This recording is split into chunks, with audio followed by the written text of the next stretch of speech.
¿Cómo están, mis queridos conspiradores? Si les parece, comencemos este año de 2013 con un tema aguerrido, que sea las grandes vergüenzas de la nación. Si les parece, este podría ser un tema, y dentro de este gran tema, el primero sería el brindis del desierto, que se dio cuando México perdió la guerra en los Estados Unidos el 15 de diciembre de 1847. Así es. A mí me gusta mucho que iniciemos, sobre todo con esta serie, ¿no? Ya iremos viendo, porque vergüenzas, hemos pasado muchas, pero por ahí hay una frase me parece que es de López Portillo y Weber, que decía, muchas veces la historia de México es la historia de 12 Judas y ningún Jesucristo. Y efectivamente vemos una serie de cosas, traiciones, vergüenzas. Ahora son 500, ¿no? Es terrible. Y ningún Jesucristo.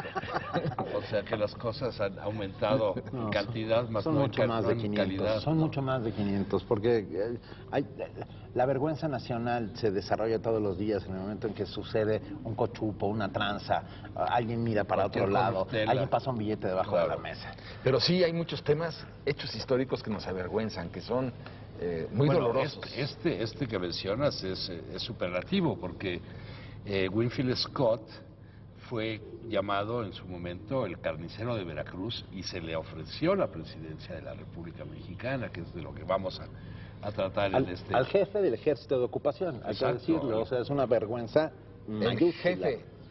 Sí es una vergüenza, pero a ver, no vamos a envolver aquí en el síndrome de Juan Escuti, y entonces los malditos gringos son los que nos han hecho tanto daño y nosotros somos las pobres víctimas inocentes, porque para vergüenzas, esa guerra es una vergüenza para los mexicanos por cómo nos comportamos como mexicanos, y Sí, claro, bueno. desde luego, los norteamericanos en una guerra injusta pero y no es puedes poco. negar la vocación de hijo que tienen los gringos. Pero si les parece, Sí, pero no sé, yo no tengo adelantemos vísperas y hagamos un breve espacio un brindis del desierto. del desierto. Este sí es otro brindis.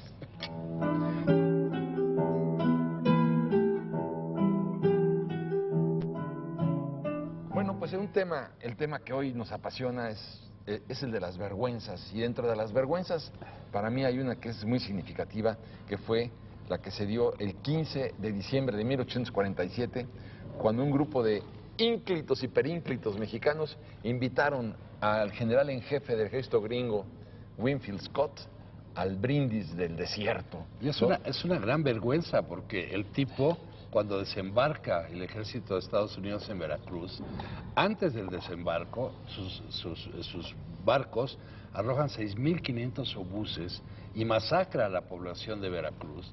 Mueren más de 1,000 ciudadanos en Veracruz.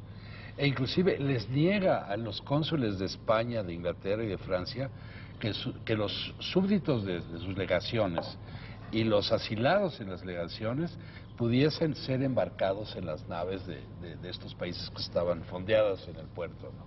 Como bien dijo Alejandro, oh sí, malditos gringos, pero oh sí, malditos mexicanos, esos mexicanos traidores que se pusieron, igual que se pusieron durante la intervención francesa, del lado de los invasores, ¿no? Claro. Repiqueo de campanas, saludos a los Sotanas por todos lados. Los curas han hecho vergonzosamente homenajes a todos los que han invadido nuestra patria una y otra vez. Pero además es muy importante, sobre todo para que nuestros amigos conspiradores tengan muy claro, el brindis del desierto ya ocurre después de la ocupación de la Ciudad de México. Así es, sí. Es decir, ya estamos totalmente ocupados, el gobierno de la República está asentado en Querétaro, se está negociando la paz que terminará por firmarse el 2 de febrero de 1848. Así es. Pero aún así, este grupo de lo que podríamos llamar eran ultraliberales, ¿no? Era una devoción casi enfermiza, casi prostituida de una serie de liberales que se llevan a Scott al desierto de los Leones. Habría que poner el contexto muy claro. Esto se da cuando, como tú bien dices, ya los gringos tomaron el país. Sí. La bandera de las barras y de las estrellas ondea en Palacio Nacional. Pero hay que recordar que unos meses antes, Winfield Scott fue recibido en Puebla por la sociedad poblana y por la curia poblana, y se les hicieron grandes festejos, grandes banquetes, se les recibió como héroes sin disparar un solo tiro. Eso es. Bueno, pero también por ello, porque la Iglesia Católica había llegado a un acuerdo con el ejército de los Estados Unidos en el que se establecía que el ejército de los Estados Unidos se comprometía a respetar el patrimonio de la Iglesia Católica y la liturgia católica, Claro. siempre y cuando la Iglesia, a su vez, excomulgara a todos los mexicanos que atentaran en contra de la vida de un soldado norteamericano. Entonces, por eso, Puebla se rinde sin disparar Sin un solo disparar, tiro. los poblanos, como tienen costumbre, se la pasaban tragando camote. Ahora, no también- siempre, no siempre, y no porque, hicieron perdón, mucho por- también hay que recordar a Zaragoza. Ah, no, bueno, sí, O sea, pero no siempre no tragaron siempre ha sido camote, así, pues. ¿verdad? Y también, no puedes generalizar que todas las sotanas estaban... Por ahí está este famoso cura que se levanta en armas. Ah, el padre Jarauta. Jarauta, claro. claro. Ya es una guerra de guerrillas contra los norteamericanos. Y la resistencia eficaz, del ¿eh? pueblo de México, Sí. por lo menos en la capital, en la zona del centro, hay un bando de Winfield Scott que dice que no pueden salir los soldados solos, que tienen que ir siempre por parejas Claro. o tríos, porque en una vecindad entraban, pasaban y los apuñalaban.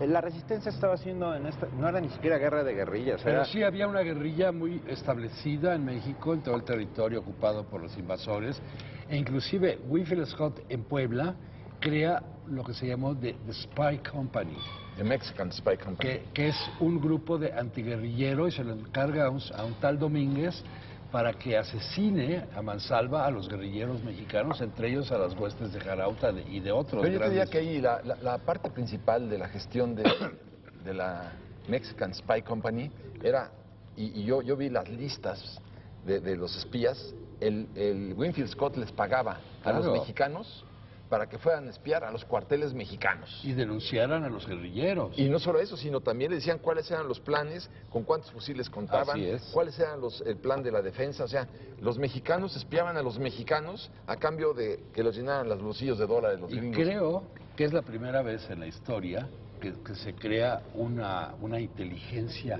entre comillas, militar para que opere... aunque inteligencia militar es un oxímoron, en como el todos símbolo, sabemos. pero para establecer las estrategias de combate. Pero fíjate que eso que dices, por ejemplo, lo del Mexican Spy Company, a su vez, es otra gran vergüenza nacional. Pero por supuesto. ¿Cómo es posible que los mexicanos, sobornados por el ejército gringo, fueran a espiar a los cuarteles mexicanos para saber por dónde iba a ser Como los Porque yo- colaboracionistas nazis. Claro, O sea, yo creo que, o sea, hay que ponernos en la época también, por varios sentidos. No existe el sentimiento de unidad nacional que existe hoy. No, Es decir, para no hay nada. como me siento orgulloso hoy de ser hermano de el yucateco y del sonorense y del No, eso no existía. coahuilense, ¿no? Hay una división total que creo que esas son de las cosas que tendríamos que hacer el mea culpa de México en esa época. Claro.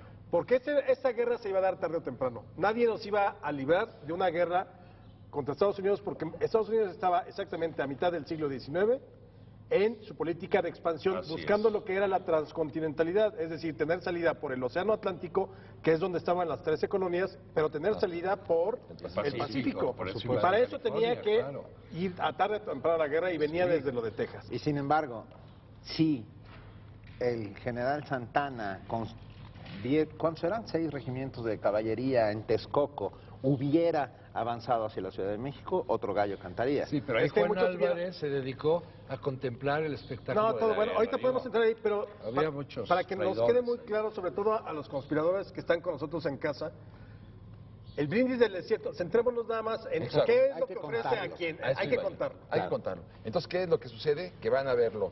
Van a ver a Winfield Scott a Palacio Nacional, Ajá. donde despachaba el general en jefe del ejército de los Estados Unidos. Van a verlo diputados, van a verlo periodistas, van a verlo intelectuales, y va a verlo también encabezados por Miguel Lerdo Tejada, el hermano de Sebastián Lerdo Tejada. Sí. Y le dicen que quieren invitarlo al general en jefe a un brindis en el desierto de los Leones. Y entonces Winfield Scott se llena de miedo porque dice, me quieren matar, Claro. me quieren asesinar y esto es una trampa. Y entonces manda un piquete de soldados a revisar la zona y se da cuenta de que no hay tal y que sí efectivamente querían darle un homenaje los mexicanos al general en jefe del ejército invasor. Entonces va al desierto de los Leones y para su azoro, en ese momento, Miguel Lerdo de Tejada le dice, señor general Winfield Scott, los que estamos aquí reunidos, representantes de la nación mexicana, entre comillas, Entre ¿no? comillas, claro. Dice, queremos que usted se convierta en el próximo presidente de México. Qué vergüenza, qué, Bueno, qué- digo, qué oprobio, ignominia, ¿no? oprobio. Oprobio, sí.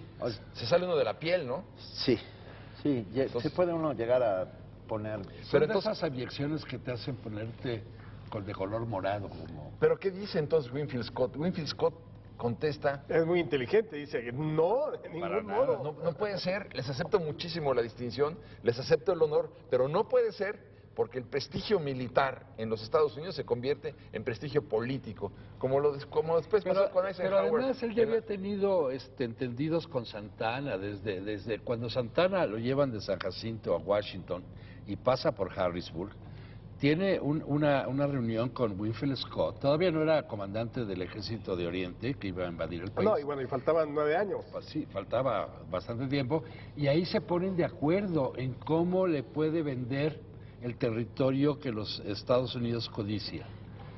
Y ahí ya se habla de dinero, ahí hay el primero. Yo otra vez voy a meter mi cuchara, Eugenio. Porque yo también es atribuirle de más. Yo no creo, por todo lo que he podido estudiar y todo, yo no creo que Santana hubiera tenido tanto poder como para que él, casi como lo dijo la historia oficial, él vendiera a México y, mira, aquí están los soldados tales y aquí está el general. Yo creo que él tenía cierto poder y cierta influencia sobre algunos grupos. Pero un gran poder sobre el ejército, fíjate, el abastecedor del ejército mexicano durante la gran intervención de 47 es su cuñado, Ricardo Doromundo, es el que compra las balas que no entran en los rifles, los obuses de cañones que no sirven para nada. O sea, estaba todo en el entendido. Hay una gran conjura. Pero a lo mejor tenemos que nos volvemos a desviar. Yo creo que tenemos que acabar de enfocar esta situación en el desierto, ¿no? Pero digamos, respeto mucho tu opinión, Alejandro. Pero, paréntesis, para los que no son de aquí, el desierto de los leones ni es un desierto, es un bosque, ni hay un solo león y nunca lo ha habido. Pero yo te puedo decir por qué se llama así. A ver. En la época colonial había una pequeña ermita que era propiedad de unos hermanos León. Fíjate. Entonces, esa ermita pues era el lugar donde se iba pues a la reflexión, a orar, a ese tipo de cosas, y siempre estaba desierto. Es decir, no había nadie en los alrededores. De ahí surge el término de el desierto de los leones, porque todo el mundo nos hemos siempre hecho la pregunta, ¿no? Ni es desierto ni hay leones. Pues sí, era el desierto porque no había nadie de propiedad de estos hermanos León que tenían una ermita. Que es muy interesante ese dato, porque lo ignoramos Sí, totalmente. ¿no? Bueno, lo que es importante es que, si me lo permite, centremos nuestra conversación en el brindis del desierto, porque es el tema que incendia, ¿no? Claro. Y veamos también cuál fue la respuesta de Winfield Scott ante esta invitación de estos mexicanos que le invitaban a ser el nuevo presidente de México. Nada menos que... Y por ahí se dice que... Estos mexicanos, entre comillas, que lo invitaban a ser presidente de Claro. México. Y por ahí se dice que brindaron con margaritas. Y las margaritas eran las prostitutas que acompañaban a los soldados invasores en el hotel de la Bella Unión, donde se reunían y tenían sus orgías y sus saraos, y se les llamaba Las Margaritas. Inclusive hay una canción que habla de las margaritas y del ejército Bueno, invasor. un párrafo decía, ya las margaritas hablan en inglés, Eso sí. les dices, ¿me quieres? Y responden yes. Si me lo permiten, terminemos de hablar del brindis del desierto. Salud, Brindemos en nuestro propio desierto. Pues si les parece, encuadremos muy bien nuestro tema. Va al brindis del desierto Winfield Scott, general en jefe, y ahí le ofrecen que se convierta en el próximo presidente. A mí lo que me llama de la México. atención, Francisco, es que Miguel Lerdo de Tejada, que era un liberal probado, hermano de Sebastián, Sí. y que había promulgado las leyes para quitarle los bienes a la iglesia Sí. y hacer una serie de reformas, La nacionalización de los bienes del clero. se haya prestado a jugar este papel tan infame cuando era un hombre de patriotismo probado. Entonces, Pero yo creo que es muy joven, es decir, la ley de desamortización de los bienes del clero es hasta el 56, Sí, estamos va a ser hablando del 47. o sea, 9 Entonces, años antes, yo sí. siento que todavía estaba en esa fascinación que muchos liberales de la primera mitad del siglo XIX sintieron por Estados Unidos. O sea, a este grado de abyección, ¿no? Pero ya fue en el 59, ¿no, Alex? Cuando se emite la ley de nacionalización de La los bienes. de la nacionalización sí, pero la que manda, la propia de Miguel Lerdo es la de desamortización. Sí, es cierto. La del 56, que es las llamadas leyes prereformistas. Antes de la Constitución. Sí, Así es. exactamente. Es cierto lo que está diciendo, esta fascinación a la revolución del 76 norteamericana y al proceso de terminación de independencia y de terminación de la esclavitud, etcétera, etcétera, sí creaba una fascinación. Pero ¿cómo no le iba a creer? Era una Sí. especie de imaginario cercano de libertad, igualdad y fraternidad francesa, Sí. puesta ahí muy cerquita. Pero claro que creaba una fascinación. Es la primera república que se crea en el mundo. Sí. en el mundo moderno, por decirlo de alguna forma. Y ya desde la época de la independencia, ya Miguel Hidalgo admiraba lo que habían hecho los norteamericanos con su país. Y por eso, cuando se consuma la independencia, Guadalupe Victoria sustenta la propuesta de una república federal. Pero aún así no se justifica. No. O sea, esto que hacen en el brindis del desierto no se justifica. No, de ninguna forma. Porque por otro lado, tu fascinación es como de repente, tu Dios es Estados Unidos porque es maravilloso, porque es la república, porque es la igualdad, porque es el primer país de América que se opone totalmente a las monarquías europeas. Y te invade, o sea, el país que supuestamente es tu modelo a seguir termina humillándote e invadiéndote. Pero esa Entonces, fascinación... Y mutilándote. Y mutilándote Esa además. fascinación sobrevive. Hoy hay millones de mexicanos que quisieran ser gringos de segunda. Pero ahí está, es una fascinación traspolada a otras lógicas, a lógicas Pero a ver, económicas. ¿qué es lo que contesta Ah. Winfield Scott? Scott dice, les agradezco mucho la distinción, les agradezco mucho el honor, pero no puedo aceptarlo porque yo quiero ser presidente de los Estados Unidos. Porque el prestigio militar que adquirí en esta guerra se va a convertir en prestigio político y electoral. Entonces voy a ganar las elecciones. Y que de hecho que él contiende por la Y no le presidencia, alcanzó. y no le alcanzó. Bueno, ¿no? pero Bien. entonces le dice el héroe de Tejada, mi general, si usted no acepta ser presidente de México, pídale al presidente James Polk que por favor se anexe todo México. No solamente que se anexe los territorios de California, Nuevo México y Texas, que ya lo habíamos perdido, sino que se anexe absolutamente todo. La moción de Miguel de Tejada era All Mexico. Y dice, le voy a transmitir esta petición de ustedes al presidente Polk. de los Estados Unidos, a Polk. Y se la transmite. Y Polk contesta, les agradezco Ni muchísimo. loco. Ni loco. Yo me voy a quedar con lo despoblado, porque México tiene 6 millones de indígenas que son 6 millones de ruedas cuadradas. Imagínate qué expresión, ruedas cuadradas. Sí, sintieron Racista, desprecio salvaje, por nuestra bestial. raza. Los Unos tendría que animales. matar a todos los Terrible. mexicanos, 6 millones de indígenas, tendría que matarlos a todos, como acabamos con los Sioux, con los Comanches, con los Apaches, Claro, con así, los Navajos. ese era el trato que, Sí. que pretendían darle Bien. a la población de México. Porque México nunca va a poder levantar el vuelo con 6 millones de indígenas. Y si yo acepto el país con los indígenas, vamos a hundir a los Estados Unidos. Pero entonces me quedo con lo despoblado nada más. Y que así fue como aconteció. Fíjate, si hubiera tenido un poquito de visión hacia el futuro, le hubiera dado 80 infartos, como está la situación ahora con los migrantes mexicanos en Estados Unidos y el poder político que ya tiene, ¿no? Sí, bueno, pues ese es el fenómeno de la reconquista, ¿no? Así es, les hemos dado Sí. la vuelta con creces, además. Ya estamos en Nueva York. Son 35 millones de mexicanos que hay en Estados Unidos Así a día es. de hoy. Yo creo que aquí el gran... Primero, hay que cambiar el nombre de guerra del 47 y ponerle la invasión del 47. Sí, ¿No? No fue una guerra en términos estrictos, la resistencia fue No, bastante pero espérate, sí fue una poca. guerra en términos estrictos. La batalla de Palo Alto y la batalla de la Angostura y la batalla de Cerro Gordo fueron batallas militarmente pulcras con Sí, y luego estrategias. Y luego hubo una Pues serie yo creo de que- errores y de traiciones. O sea, el nombre sería lo de menos. O Sí, sea, bueno, finalmente sí. sí es un conflicto, invasión a leguas, ¿no? Sí. Y además siguiendo la misma ruta de Cortés. Sí, claro. Por ahí cuenta Lucas Alamán que es maravillosa esa escena donde los soldados norteamericanos iban al hospital de Jesús, donde él se encontraba a ver un retrato que tenía de Hernán Cortés y sus espadas, porque recordemos que Lucas Alamán era el apoderado legal de la familia y de los descendientes de Cortés, Y el que llegaban hospital- y lo veían con una fascinación. De hecho, en el Hospital de Jesús se encontraron los huesos de Cortés por Antonio Caso. En 47, En 1947. Estamos olvidando a quienes, ante la vergüenza y el oprobio, unos personajes que se pusieron del lado de los mexicanos y que eran irlandeses. Sí, el batallón de San Perdón, Patricio. creo que vale la Claro. pena decirlo. El batallón de San Patricio completo se pasa del lado mexicano, defiende el fuerte de Churubusco y muchos de ellos mueren ahí. No, y así les fue, porque Así sí, les fue, así bueno, les Eran fue. traidores, fusilados, eran por desertores del supuesto. ejército Y luego norteamericano. los Y fusilan les tallaron, en les grabaron aquí en la recinto, cara con unos fierros candentes, la cara con la T de traidores, Sí. que bueno, ya te quedaba para toda tu vida marcada la cara con una T, ¿no? Digo, Ante el oprobioso sistema de algunos entregando el país, otros se ponen del lado de ese Claro. país que está creciendo. Que eso es lo que siempre sucede. buscando- La Ahora, razón es muy obvia. Los irlandeses, en primer lugar, eran católicos.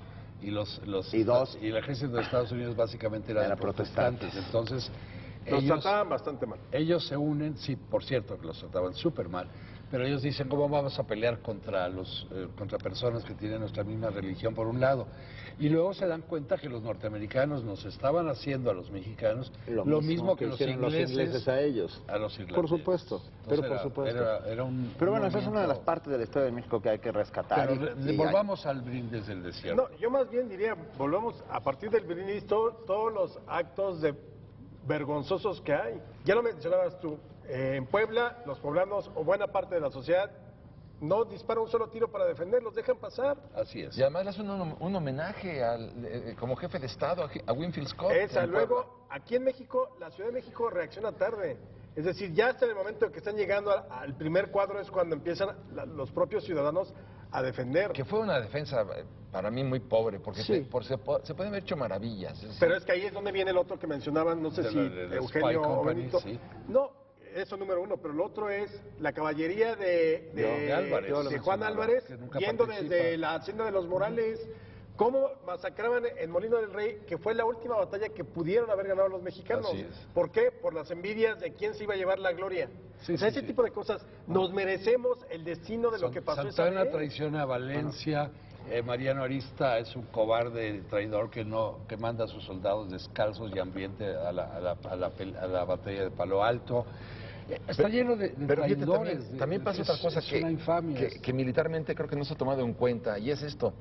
¿Cómo se abastecían los norteamericanos en los mercados mexicanos? Ah, claro. Compraban la fruta, compraban las legumbres, porque no tenían las líneas de abasto que hay ahora, ¿no? Porque los guerrilleros mexicanos de la Ciudad de México destruyeron los convoyes, atacaron los convoyes que había organizado Winfield Scott para abastecer su ejército de comida. Entonces, tan pronto sale el primer convoy, lo hacen pomada los Pero en México, mexicanos. en la Ciudad de México, y es lo que no nos ponemos a pensar, o sea, generalmente la guerra para nosotros, o para cuando la estudias hoy en día, acaba prácticamente con el castillo de Chapultepec y luego el 2 de febrero. Pero la ocupación duró 8 meses. 8 meses, sí, claro. De septiembre del 47 a junio del 48. Y la gente de la ciudad tuvo que aprender a coexistir o a convivir.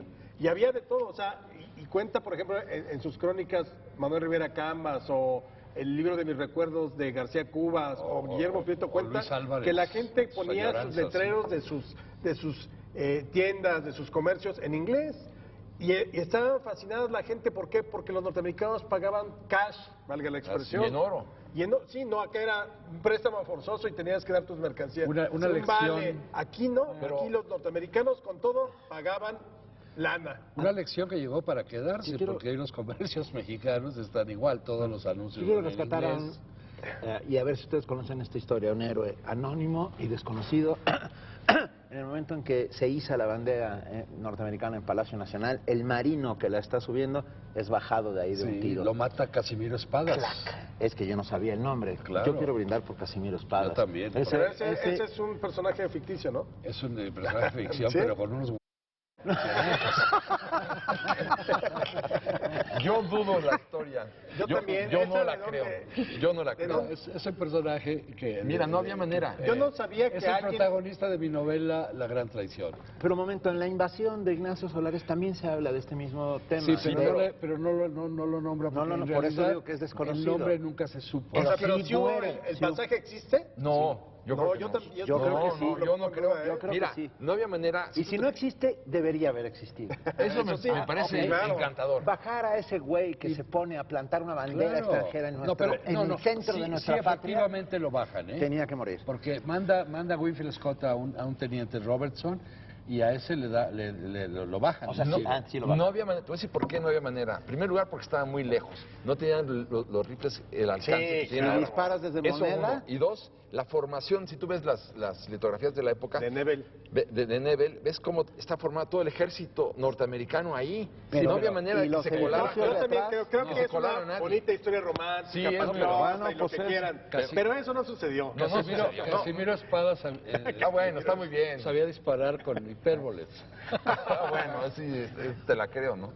Bueno, pero Pero ahí es donde te das cuenta de todo lo vergonzoso. Es decir, si lo mayor que se pudo hacer fue que Casimiro Espadas le diera un tiro al que subía la bandera, ¿dónde estaba todo lo demás? ¿Dónde había ese sentido de la clase política? Porque es muy importante. Estaban azorrillados, Alejandro, ya No los habían azorrillados, derrotado, estaban estaban divididos, les escondidos. importaba un comino lo que les estaba Y pasando sin al país. embargo, el pueblo llano estaba ahí Eso, defendiendo. como siempre es el que En- saca la en- casta en- cuando se puede. En Yucatán se estaba dividiendo. Claro, Más separando. bien, separando, ¿cuál dividiendo? Bueno, fueron todavía a ver al presidente Paul para decirle que, que también comprara Yucatán, Pero la hermana república. en ¿no? una de las litografías que mencionaste, en la litografía se ve en una esquinita por catedral al padre Jarauta y a sus guerrilleros sí.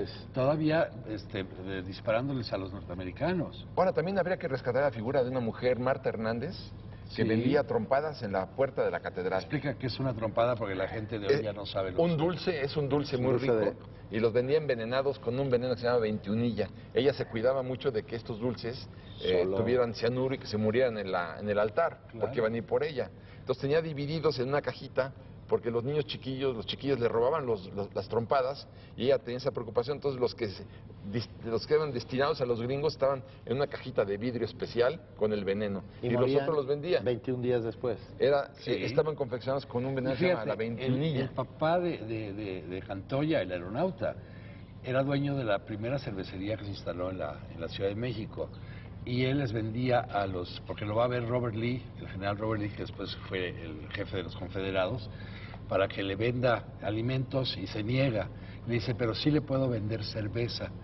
Pero la cerveza la adultera, la cerveza se surte en el Hotel de la Bella Unión, y les provocaba unas diarreas infames a los soldados norteamericanos, a los oficiales norteamericanos, que se la pasaban de cagarrutas la mayoría del tiempo. Yo no puedo brindar por la vergüenza, No, pero pues sí claro. brindo por mis conspiradores queridos. Yo también. Y por todos esos héroes anónimos Y de ficción. que bajaron a los Y los soldados de ficción norteamericanos desde catedral.